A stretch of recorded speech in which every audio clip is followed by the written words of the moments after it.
In total, I probably put in about 10 years, back and forth in the pen throughout my life. And I just was one of those dudes that, you know,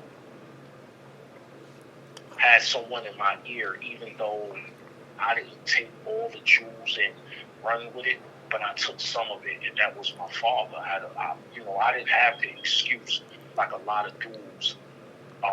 Basically, my father's not around or my mama's on drugs. I come from a tight knit, good home. You know what I'm saying? And my father used to always tell me, like, every man needs to know his limitations. You got to know when to say enough is enough. And at some point, I said enough is enough, and that's what saved me from doing 1,000 years in the penitentiary. Right.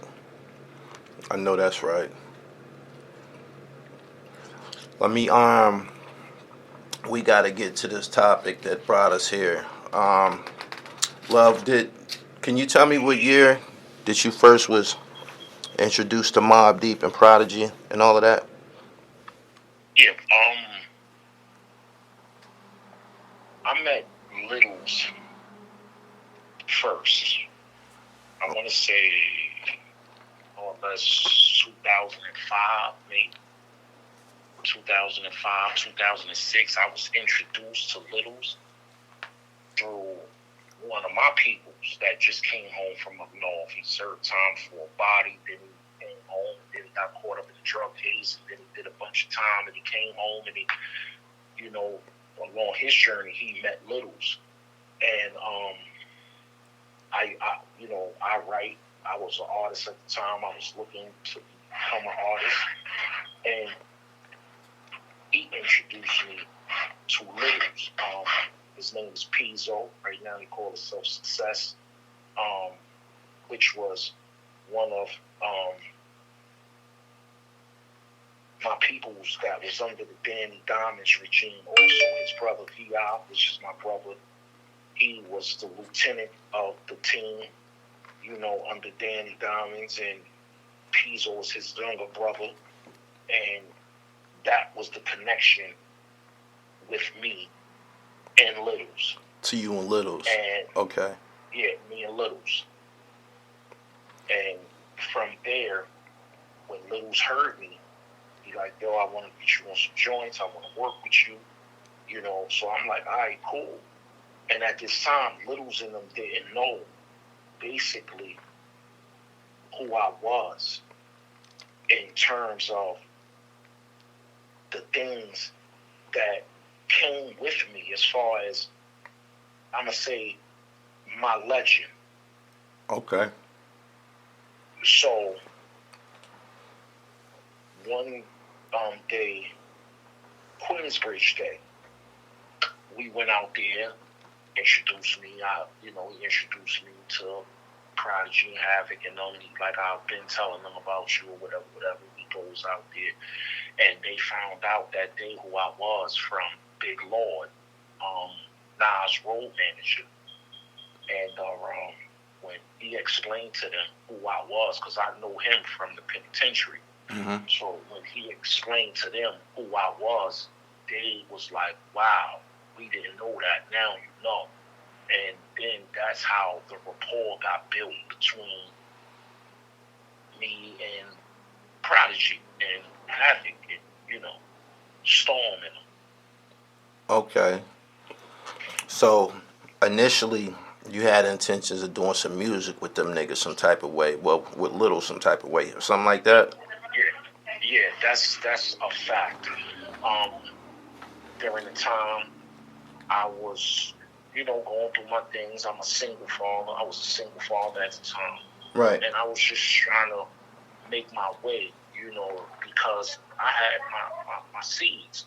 I wanted to build some type of future for them.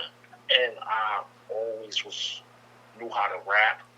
You know what I'm saying? I felt I was better than a lot of people, and I was. And I thought that was the avenue that was going to take me to where I needed to be. So I jumped on board because, this what was told to me. You make a good artist. you know.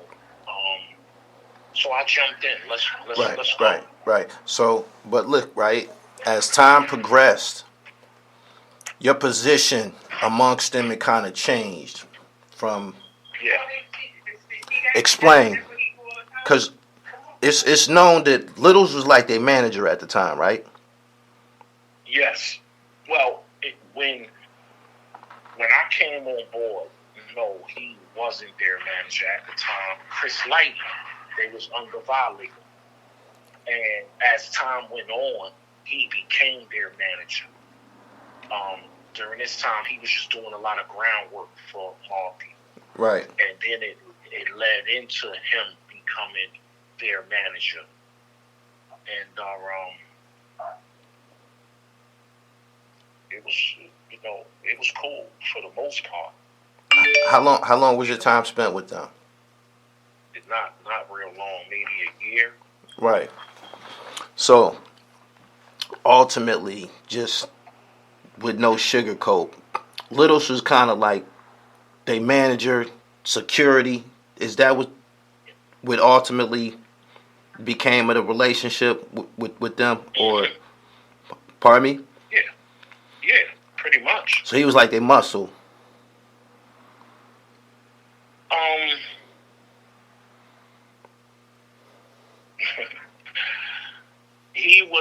He became their manager, and yeah, he was holding them down. Okay. You know. Through the course of that, because that's your guy, you kind of like it basically ended up being whatever Littles was on, that's what you was on. Yeah, for the most part, because basically I was always taught if you walk with him, you ride with him. I didn't sign up for that. I was there to be an artist, and then things kind of turned into that. And if I'm with you and things are transpiring, I'm going to be there. I'm going to hold you down. Right. For the most part. So it went from me becoming an artist, you know, which they was more or less like, yo, we like you as an artist, but I also was basically a goon. So it wasn't like, okay, I came here to do this. No, I signed up to be an artist. I was just being who I am. And when things came about, I was handling my business. Right. The way I've been handling my business before I met any of them. Got it. During this, what year was this? What years was this? This was 2006 when I started rocking with, you know, when I got to the point where I was, you know, fucking with Mobb Deep also with Littles. This was like 2005, 2006. So this is prime DVD era. During this time, yeah. Prodigy. Excuse me. I'm sorry. My timing is off. I was rocking with them, and it was the end of 2003, going into 2004, and part of 2005.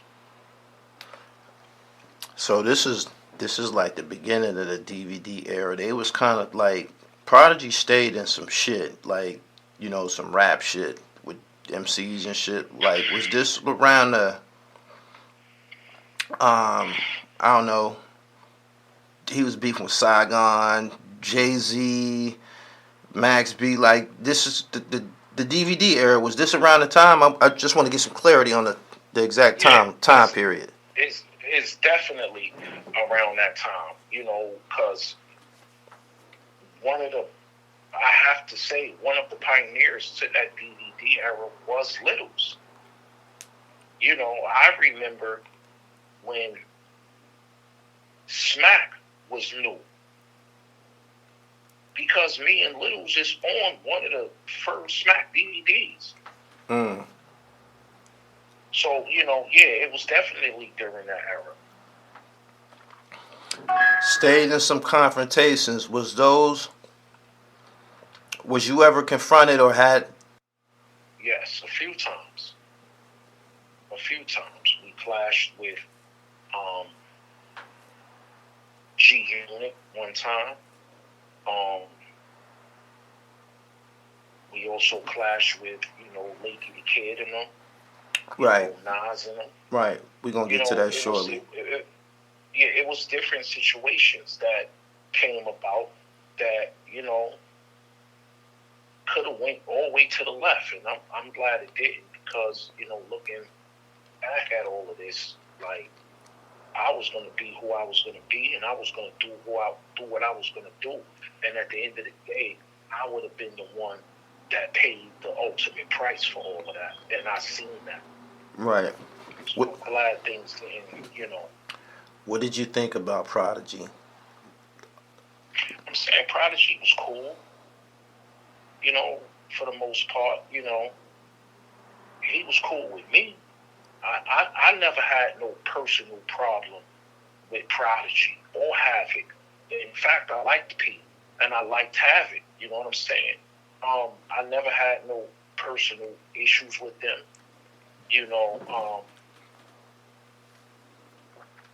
I knew that, Prodigy was a cool dude, and, even though he got into things because he was outspoken, he was not what, a lot of people thought he was. I'm speaking about fans, because, a lot of them, they listen to these records and hear what these rappers are saying on these records, and they believe them. Right. These dudes was not that at all. Okay. Rest in peace to Prodigy. I want to go into this situation that happened at what's being referred to. Shout out to DVD Era TV. What's being referred to as the Central Park Brawl.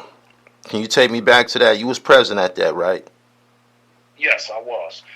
And first and foremost, you're right. Rest in peace to Prodigy. Rest in peace to Bandana. Rest in peace to Taheem and all other brothers on both sides of the fence that lost their lives in the struggle. Now, what happened was we got to the park and we were walking to where, we was directed to go to the backstage. And so this was a show. This was a concert. That's what. Yeah, it was a concert outside in Central Park. Okay. And they had backstage. They had like it was like a gate we walked through, and all of that was fenced off. People couldn't come back there. So, that's what, and it was, basically connected to the stage. Right. So when we get there,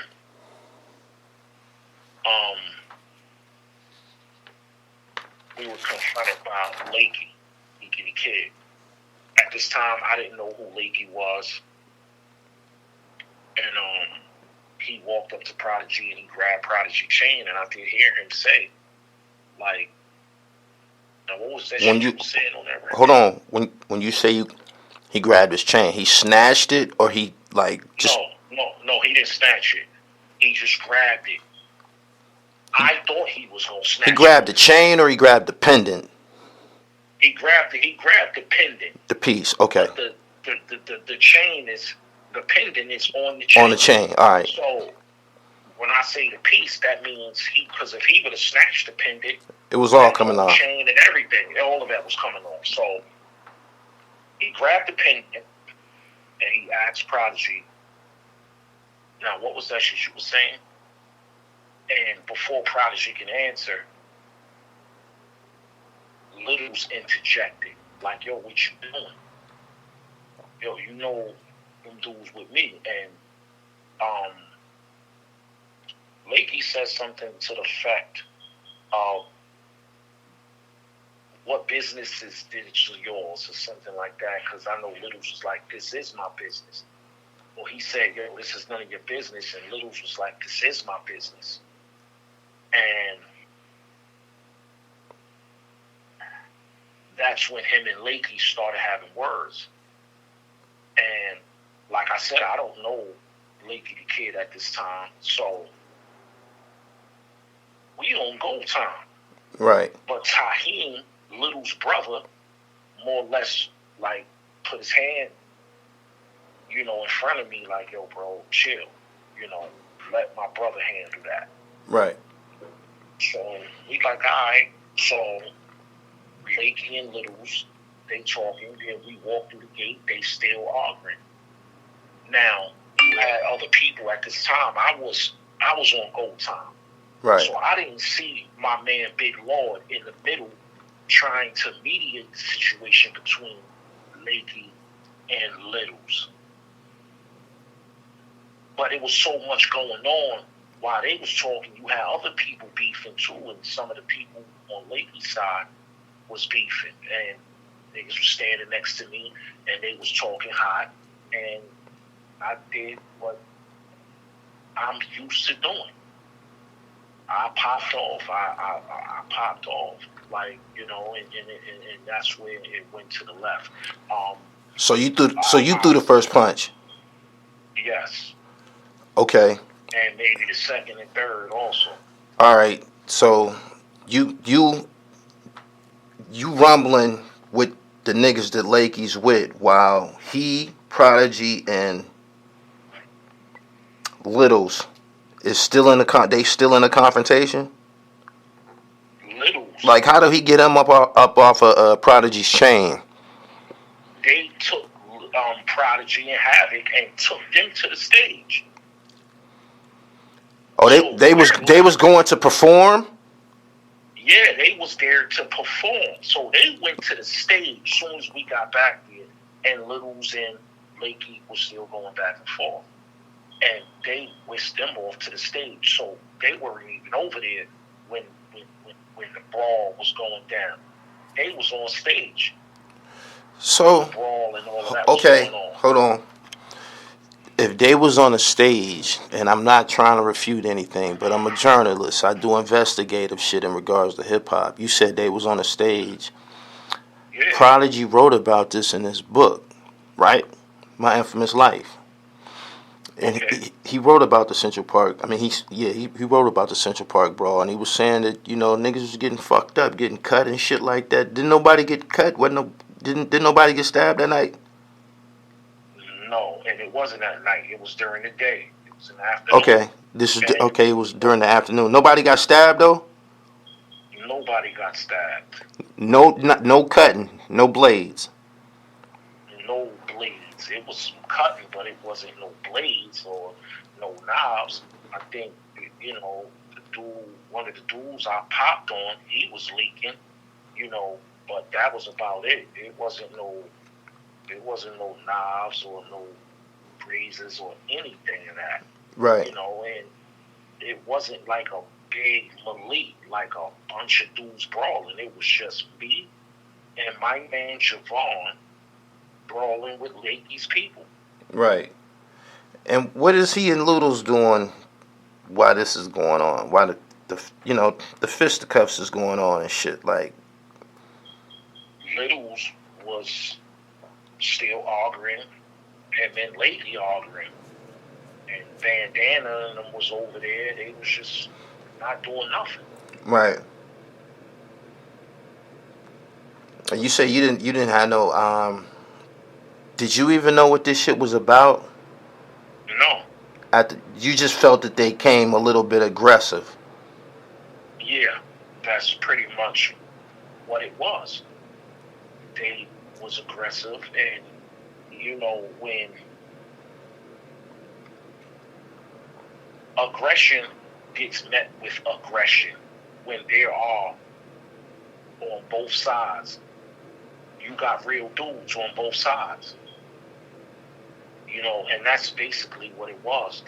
Their approach was aggressive. Right. And I pretty much finished it off like that. Did you expect, of course, because they was gun busting and shit like that, did you expect the fight to go on and lead to something more severe like? Yeah, Yeah, I suspected it. Right. Because you have to understand, like, Lakey and them is not no suckers.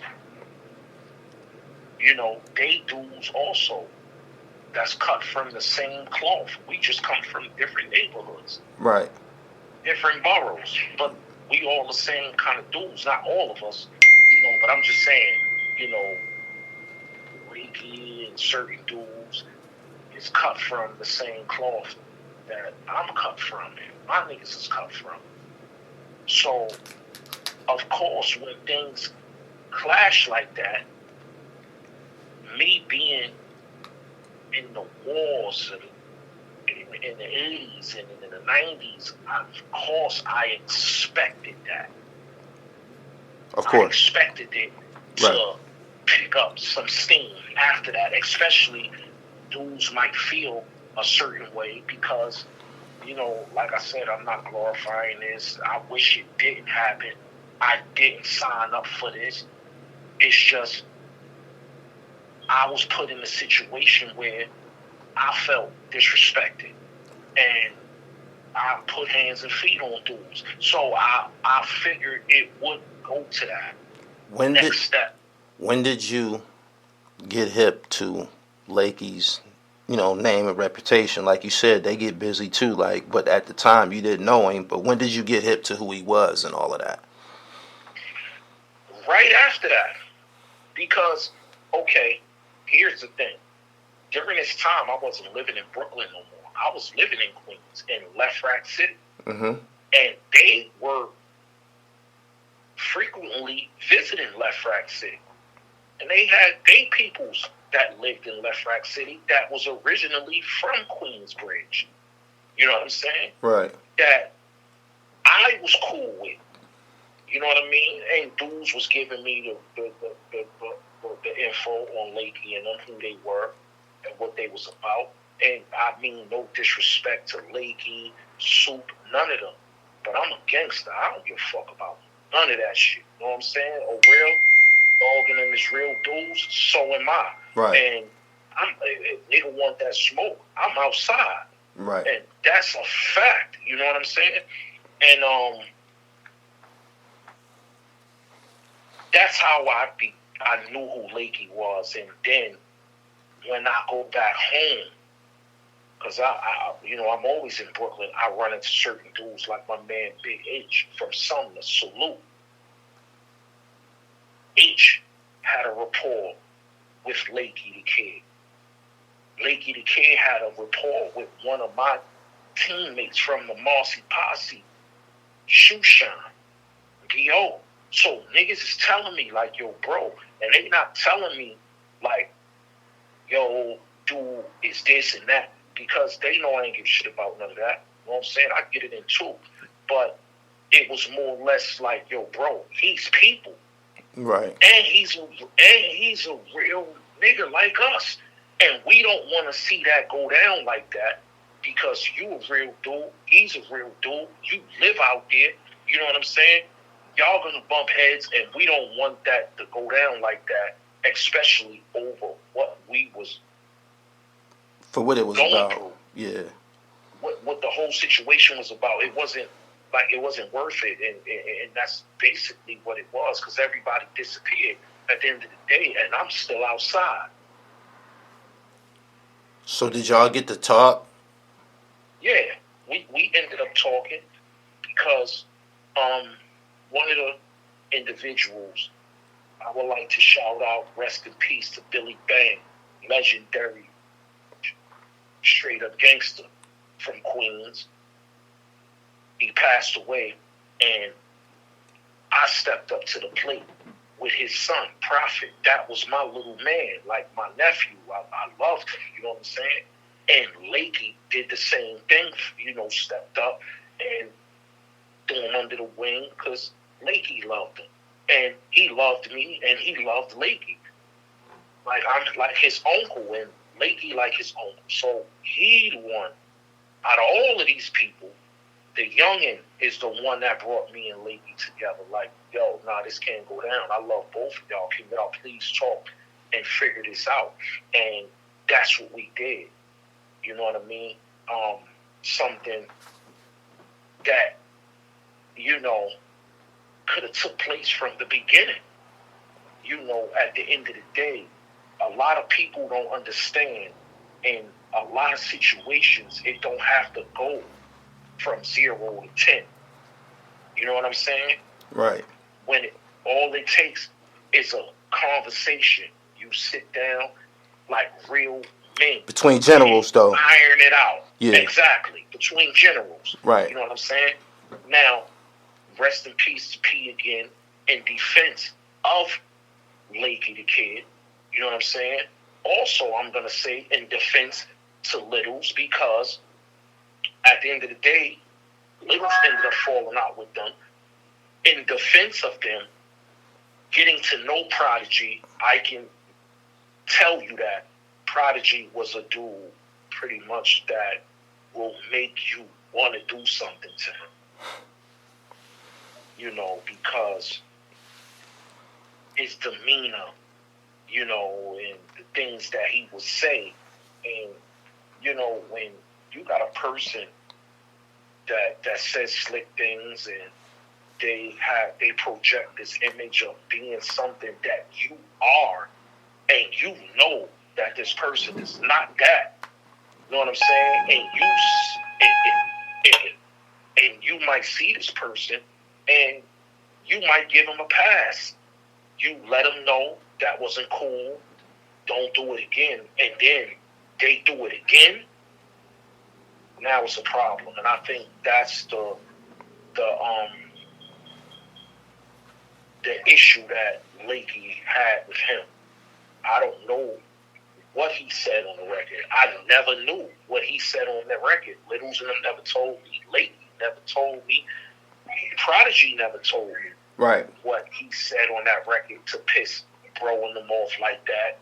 But whatever it was, Lakey was pissed. And I think it went to that degree with Littles, and because it wasn't with Littles, it was with Prodigy. And I think basically the reason why things went the way it went, number one, Lakey was a victim of his reputation. Right. Number two, Littles is not no sucker, so he felt disrespected. Like, these dudes with me, you did? Right. And he felt disrespected because I did hear Lakey at one time say to Littles, "Oh, you a gangster now?" Yeah. And Littles like, I've been a gangster. And it went from there. So when you get dudes in a setting and both of them have similar reputations of getting busy, you know what I'm saying, and no one's going to back down, you got egos flying, bad things is going to happen. And that's what happened. You put a bunch of real dudes, of both sides in a small setting, and everybody feel like they get busy. It's going to turn into something, and unfortunately it did. And the good thing about the whole situation is that it didn't go to the point where niggas is walking that company for 100 years and it's a bunch of candles being burned because a bunch of niggas that got killed over a situation that could have just really been talked out. Right. And ironed out at the table. Right. All right, we got some clarity on that. So he kind of exaggerated the Central Park thing in the book in regards to the stabbing and all that. Nobody got cut with a knife. Nah. All right. One of the last things I have to ask you, getting back to the Danny Diamonds DVD, there was a portion of the DVD when you kind of like displayed some like disgust when you was discussing Jay-Z's name. Did you have some type of acrimony or feelings about Jay-Z at a point in time? Yeah, at a point in time,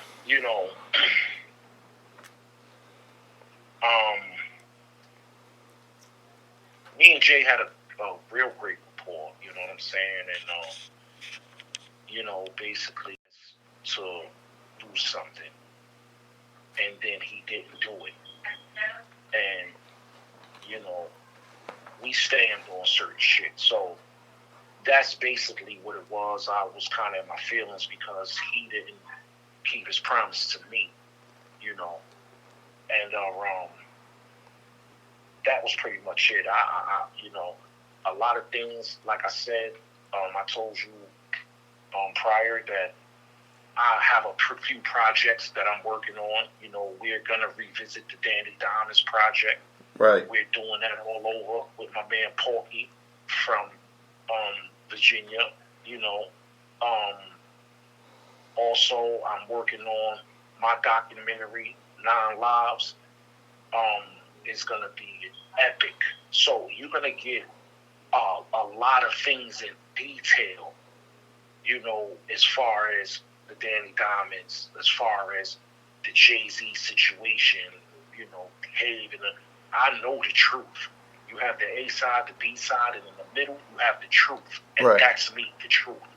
I'm gonna give the world the true story on all of this, and you know, with Jay, basically, yeah, I felt a certain way, and it was more or less because certain things happened, and the rapport me and Jay had, I just felt that he could have came to me and talked to me because that was my man. You know what I'm saying?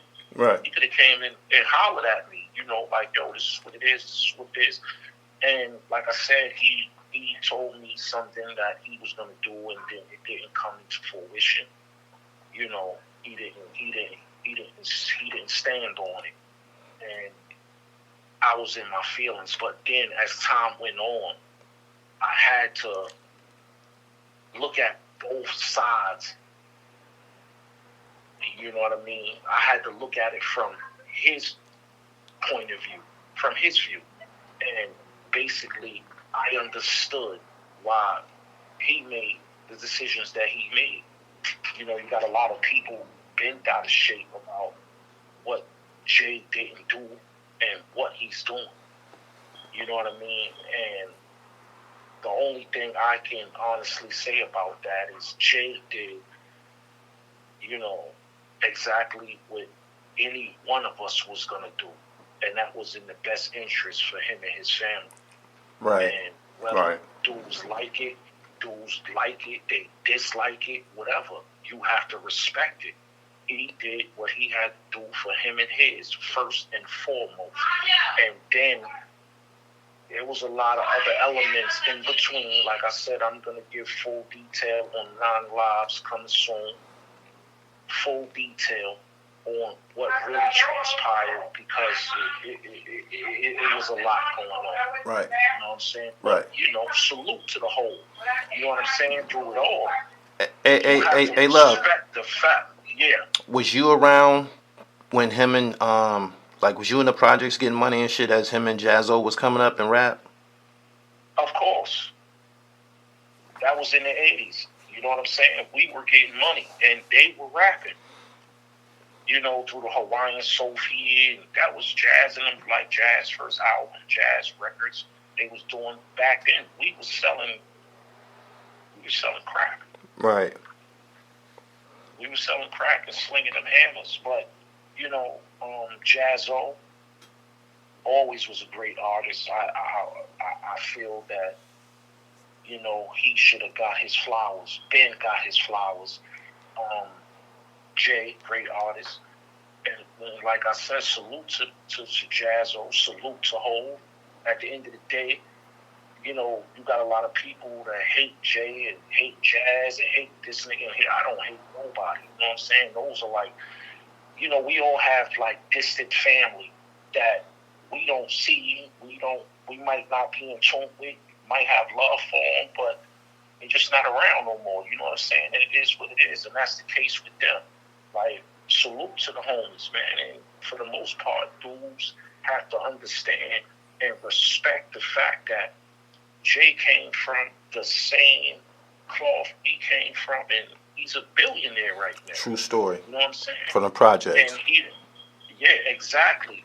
And he don't have to. He don't have to do anything. He don't.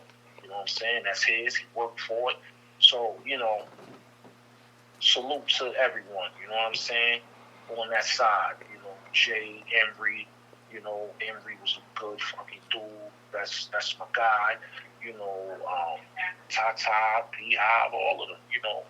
They doing what they gotta do, and I wish them all the best on their whatever endeavors they on right now. Salute. Right. Love, I appreciate your time, man, having the patience to run back through this with me, man. We had to make sure we got this shit right. In closing, man, you want to give some shout-outs to your comrades?